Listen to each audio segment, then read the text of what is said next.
Okay, well, last year, at the end of 2016, I was working out in the gym. I was a woman that was passionate about trying to get this weight off, and I was doing really well in the gym, and I fell down in the last exercise of the gym. It was a burpee. I will never do a burpee again in my life, and that's okay. So I fell down, my arm snapped in half. It was the last exercise of the day in the gym, and my arm broke, but I thought I like slipped and just dislocated, and I was just kind of laying there. So I asked my girl, I'm like, Betsy, come and get me, help me. And it took a team of women to pick me up, and my arm was just, I drove to a clinic. I didn't go in an ambulance. And instantly, when the doctor saw the x-ray, she saw that something wasn't right. And I remember that look in her eyes. It was like, huh, this is curious. And even my girlfriend Betsy saw the x-ray, and she too had that look like, And you could see the tumor. You could see, whenever you could see it as well, like when you were looking at, But I didn't process it, I just saw the break. Usually when you break a bone, a break is a spiral. Right. And mine was like 2 broomsticks, like that, and then something was like kind of there. So when I left the doctor's appointment, they said that I needed to make an appointment with an orthopedic surgeon. But they didn't say anything. They did not say anything about cancer, and so I left knowing that I had to do that. My friend Betsy had a guy, and I was making phone calls. And then the office kept calling me. They're like, we need to get you on the phone. And I'm like, well, really, this is a clinic, and I found my doctor. I don't really need to talk to you. But they were persistent. And when I finally picked up the phone, they're like, I said, I found somebody. And they're like, no, you need somebody else. You need a orthopedic oncologist. And then from that minute on, my life changed overnight. I'm like, all right, you have cancer in your arm. So the next day, they lined me up with a doctor, and I tell you, that was probably the greatest blessing, because from day one I had the AIDS. Clinics normally, once you're out, they're like, see ya. I believe it was divine intervention, that God put me with the right people at the right time, that I just got the right doctor. I literally got the A team, and so many people have said that I need to go and get second opinions and go to different doctors and so forth like that. But there has never been a doubt in my mind that I was set up with the right people. One break in my arm exposed that I had thyroid cancer that spread through my bones. And not only did I have a tumor in my arm, I had a tumor in my hip. And the tumor in my hip was the size of a tennis ball. And I've been living with that for many years. And did you never feel anything, or? I always felt something in my hip, and I never took care of myself. I never went and had it checked out. I was living with that tumor for about 4 years and had discomfort for 4 years, and I blamed it on me being overweight. Wow. And I blamed it on me. In my mind, I said, it's because I'm overweight and I'm lethargic and I'm not exercising, that is the reason why I'm not in pain. And I should not go to the doctor because I caused this. I did go to a chiropractor, but I refused x-rays. I would have known about it. And why did I refuse x-rays? Because I didn't. It was almost like self deprecation. Yeah. Absolutely. Now, I want to be clear. I did not cause my cancer, but I definitely played a role in not discovering it, and I wish I would have. So I've had 3 surgeries. I've had a rod put in my arm. I had the tumor removed from my hip. I had a piece of my pelvic bone shaved out. A total hip replacement. Spent 2 weeks in rehab. I had 2 rounds of radiation, 1 in my hip, 1 in my arm. I had a total thyroidectomy. And then you had that iodine. Yeah, I remember that, like you were saying, how like your kids and your husband would literally like stand at the door. Radioactive iodine. When you have thyroid cancer, that's the normal protocol. You ingest nuclear medicine in your body, and then you have to go into isolation for anywhere from 5 to 10 days, and you can't be around anybody. So it's very toxic to your animals, your pets, your pets and your children. And so I had to, I went through all that. And then I went through 7 months of physical therapy. I had to relearn how to walk. But my hip replacement was different than the regular hip replacement. It was a hip replacement that usually it's a 6 to 8 week recovery for a hip replacement. Mine was told that it was going to take 12 to 14 weeks. I did it in 9, and that wasn't me. I believe that, again, it was a combination of just favor from the Lord and phenomenal support and encouragement from the people in my life. So it makes a difference. So that's my story. So I have thyroid cancer, and that did move to my bones. The normal protocol, the radioactive iodine that usually really kicks thyroid cancer, did not work for me. So I am someone that will have to live with cancer the rest of my life. I am not in remission. I am not cancer free. I am a person that has cancer. Mm-hmm. You're a cancer thriver, I've heard you say. I am a cancer thriver, not a survivor. So wow. I have not beat this. So. But you're thriving. I am. And the cancer is not. Right. Thriving. And the cancer is not. That's the key. You need to thrive without thriving the cancer. That's right. I used to be a woman that would stand in a room, in an auditorium, and this happened so many times where I would look out and I would think, wow, 1 in 3 people will get cancer. Who will it be? And I would look around, and then I would say, God, please don't let it be me. Now, my life is different. I stand in a room of people, many of them, in support groups and doctor's appointments, and I look around, I'm like, all of us have cancer. One of us is going to die. Who's it going to be? So I don't mean to be, a prophet of doom. I'm just saying that that's reality. And so, you will not get through this life without being touched by cancer. And somebody somebody you love will have cancer. And it's a terrible, horrific thing, but we have to learn how to live well with diagnosis. Right. What have you done with it? Oh, gosh. Well, I haven't let fear steal my life. Cancer steals, Jesus heals. That's what I say. So, I love that. Oh my gosh, can you say that again? Cancer steals, Jesus heals. So we need to, that might It's a need to be bumper a sticker. t-shirt. yeah, definitely. I would love that. So, 3 things that have really fallen in my way during this journey. One, I believe that this is just not for someone going through cancer. This could be someone who's going through any health concern, any hardship, any, anything that's really a trial that they're going through in their life. I believe that you need a great God, you need good support, and you need good food. Oh, geez. Or a green smoothie, great God, good friends, and green smoothie. I love it. So, you have to, I remember in 2016 going to a sermon and hearing my friend, Pastor Brian Conley, say, you will never know what you believe until you are hit with something so unimaginable. And that's what happened. I was hit with something so unimaginable that just knocked me off, and I had to realign myself, like, gosh, really, what do I really believe? And my faith just has skyrocketed. So for me, in my journey, I really have to work on my relationship with God, and how, my prayer, my petition, and, really, like, get clear with what I believe. And when you're asking for healing, you better know who you're asking for healing from. You know what I mean? Yeah. And you have to kind of straighten out with some thoughts about your self-worth, and are you worthy of being healed? It's deep. It's so deep.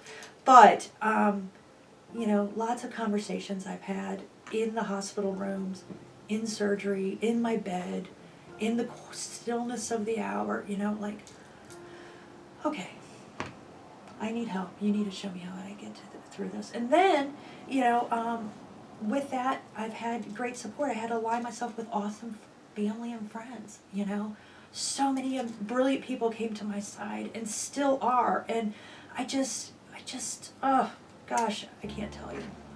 I've noticed, too, the way your family, your girls and your husband have rallied. Yeah. I mean, let me tell you, I am an almost 49-year-old woman. I am someone that, and I've told Lisa this before, that there is a trend with people that I have met that have disease in their life. There has been a dis-ease in their life for a very long time. I was an Olympic-sized giver. I gave so much of myself that my well was empty. And that's something else that I take ownership in. Like, all right, I wasn't taking care of myself. I wasn't going to the doctor. I was not putting good food in myself. I was surrounding myself with toxic people, crappy relationships, you know. Something was going to break, you know. And again, I did not cause this, but I did not help my situation. Right. Does that make sense? Absolutely. Makes sense. I love that. So good food. And then, you know, good food. You know, I did not get heavy by feeding myself really well. Do you know what I mean? I was making really bad choices at, you know, stress eating and, you know, toxic food, processed foods and whatnot. So now, you know, during this last year, I've just had to make sure that I'm putting good stuff in my body.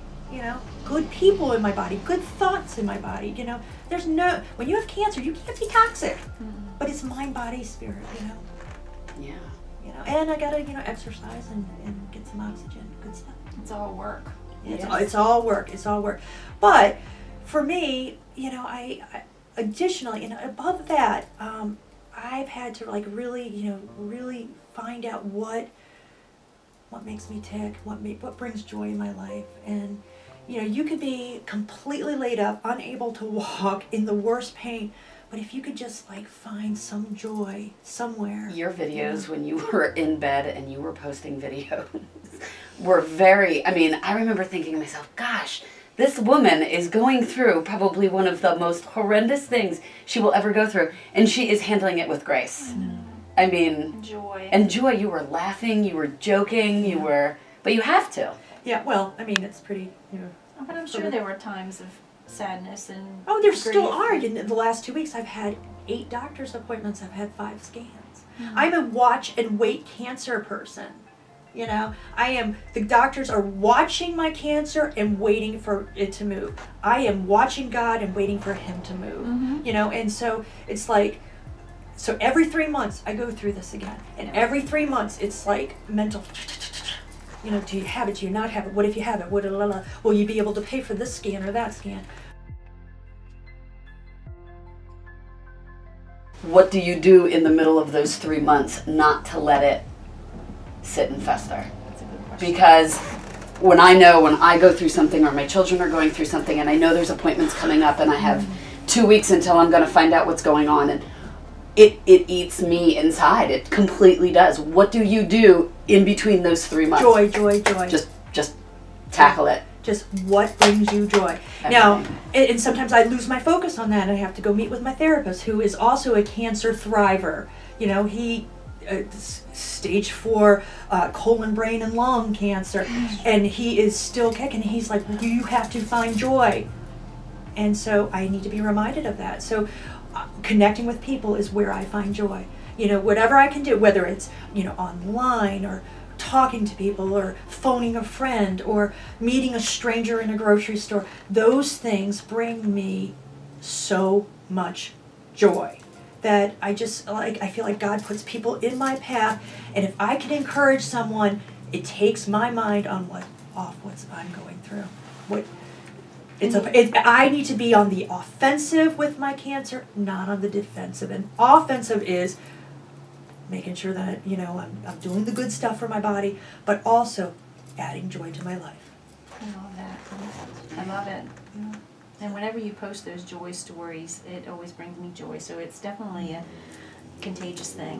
Whatever you're doing is spreading joy to other people too. You might not even realize it. Right. So yesterday, and I'll just tell you this, yesterday I was just having a rotten day. I woke up and fear just like settled on me. It's like, oh my gosh, la la la la, I got more tests, la la la la, will I be able to pay for it, la la la. You know, and I'm like, you know, I got up and I had some conversations with God, some meditation, and then different things started happening to the day where I'm like, okay, there's going to be somebody I need to meet today. So I was in Perry Hall over near the hospital that I go to, and in the grocery store, I was in Aldi's, I love Aldi's. grocery store, and there was this woman and she had the most beautiful baby, and that baby was like, just like so much love, you know, and just like connecting with me. And then, you know, we're bagging our groceries up, and her and I were talking, and, you know, I was talking about Aldi's because I'm kind of new to that experience, and she's just like, yeah, I traveled 20 minutes away to get here because, you know, I just like the food and the prices and whatnot. And I'm like, it was so good, you know, talking with you. And I left that grocery. I'm like, just really enjoyed that lady and I enjoyed that baby. I hope I see her again, right? Go home. My husband has some fear things and he's upset about some things, and I'm like, oh my gosh, well, again, gloom and doom. So I woke up, gloom and doom, went out, everything's great, came home, gloom and doom, all right. Had to leave again, and I'm like, all right, joy, Lord, show me some joy. I picked up some kids that I watch in daycare, took them to the playground. The lady's there at the playground. Oh my goodness. Half an hour away from where I met her. And I'm like, oh my goodness. I'm like, I knew I was supposed to meet you. She's like, yeah, I knew I was supposed to meet you too. She's there with her baby. She's like, I'm Cindy, I'm SHARI, big hug. Oh, Wow. Now that happens to you all the time. Happens to me all the time. And so that was like a God wink. That was like God saying, you know, I will bring people you need or situations that you need at the right time. Don't fear. Don't fear. And who's to say you're not ministering to her in some way? Who knows? But that baby was cute, I'm telling you. I love It's babies. hard not to be joyful with Yeah. babies. But so, you know, it's like situations like that. Just always look for some way that I can be kind and purposeful, and that's how you get through that. I love that. So what advice would you give to somebody that's starting to go through what you went through? Just one day at a time. You know, don't think about the future. Don't think about a life without you. Mm-hmm. I mean, you will, you know, you have this moment. Lisa, you have this moment. Allison, you have this moment. We all just have right now. When we walk out of the store, we don't know what the next moment is. So how are you living this moment right now? And are you living this moment well right now? And so that is a conversation that somebody who is recently diagnosed needs to ask yourself continually. Okay, how am I living this right now? I'm not feeling well. I need to make dinner for my kids. How can we do this well? I'm not feeling well. I need to get to an appointment. How can I do this well? My family's coming over and we're going to have some hard conversations about finances, you know. What needs to happen that this goes well? Does that make sense? Yeah, absolutely. It does. It's hard to remember that in the moment, I think, sometimes. Yeah, but it's like you just have to take a breath. All right, I just have this moment right now. Let's just get through it. Mm-hmm. And then the next. And then the next. And then the next. And then the next. And then how can I be a good friend to somebody that's going through this? Okay. I had some people said, "Oh, I'm going to be there. I'm going to do everything for you. I'm going to run around. I'll run here. I'll run there. I'll do whatever you need." And that is great. But if that's going to drain your well and make you not take care of yourself and the people who are important to your life, nobody wants that. So don't feel that you need to be the everything to that person, but you can be the something to that person. Okay, and that could be a meal. It could be a phone call. It could be a text. It could be just I'm thinking about you. It doesn't have to be epic, and it could be. I mean, I've had some pretty epic gestures that I will never forget. But I had a small text that came in at 12 o'clock at night when I was in rehab that just said, "Hey, girl, I'm thinking about you," and it was like an old college friend that I hadn't seen in ages, and that just that's like salve on a wound that just is bleeding out. Love that. Just do something, and maybe just really purposefully think about what brings that person joy. Gosh, I had a friend who met me in New York and took me for smoothies when I could just barely walk. She knew that I needed to get out of the house. She knew that it was important for me to try.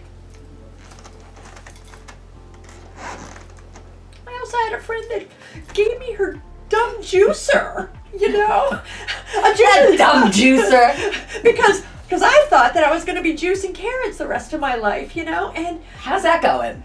it's not. But I still. Guess what? That person doesn't want it back. That's awesome. Do you know what I mean?